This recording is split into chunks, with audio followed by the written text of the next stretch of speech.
குரல் சார்பில் முப்பெரும் விழா நடைபெற்றது. சென்னை கொளத்தூரில் உள்ள தனியார் நட்சத்திர ஹோட்டலில் இளம் குரல் சார்பில் முப்பெரும் விழா நடைபெற்றது.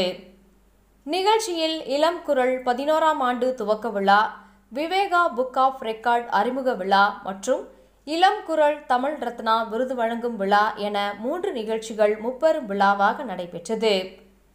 இளம் குரல் CEO இளம் குரல் சுரேஷ் அவர்கள் ஏற்பாட்டில் நடைபெற்ற நிகழ்ச்சியில் இளம் குரல் 16வது ஆண்டு தொடக்க விழாவை முன்னிட்டு இந்த ஆண்டு 2024-2025 ஆண்டு முழுவதும் 11,000 பள்ளி மாணவ மாணவிகளுக்கு கல்வி உபகரணங்கள் வழங்கப்படுகிறது. அதனை தொடங்கும் விதமாக 11 பள்ளி மாணவ மாணவிகளுக்கு கல்வி உபகரணங்கள் வழங்கப்பட்டது. அதனைத் தொடர்ந்து Viveka book of world record என்ற புதிய நிறுவனம் அறிமுக விழா நடைபெற்றது. மேலும் பல்வேறு துறைகளில் சாதனை படைத்த சாதனையாளர்களுக்கு இளம் குரல் தமிழ் ரத்னா விருது வழங்கும் நிகழ்ச்சி வெகு விமரிசையாக நடைபெற்றது.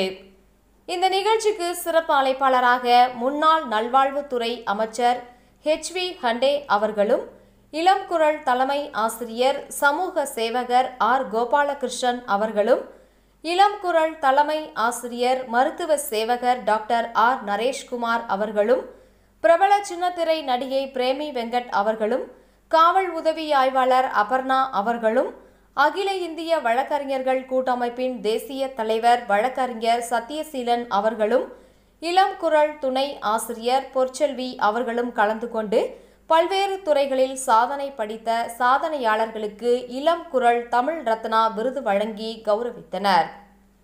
மேலும் இந்த நிகழ்ச்சியில் இளம் குரல் இமயங்களாக இருக்கக்கூடிய விவேகானந்தர், நேதாஜி, பாரதியார், அப்துல் கலாம், அம்பேத்கர் ஆகியோர் பெயர்களில் விருது வழங்கி கௌரவிக்கப்பட்டது.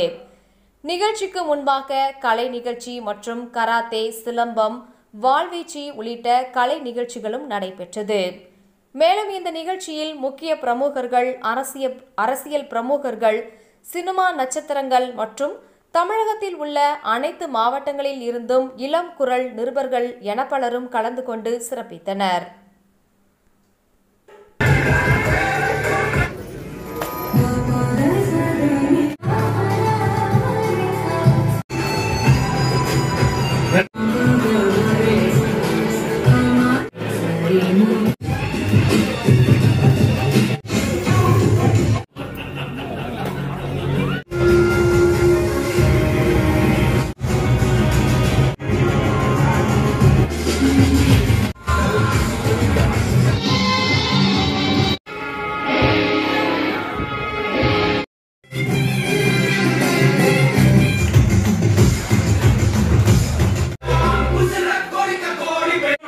கேமரா கொஞ்சம் டிஸ்டர்ப் பண்ணாதீங்க.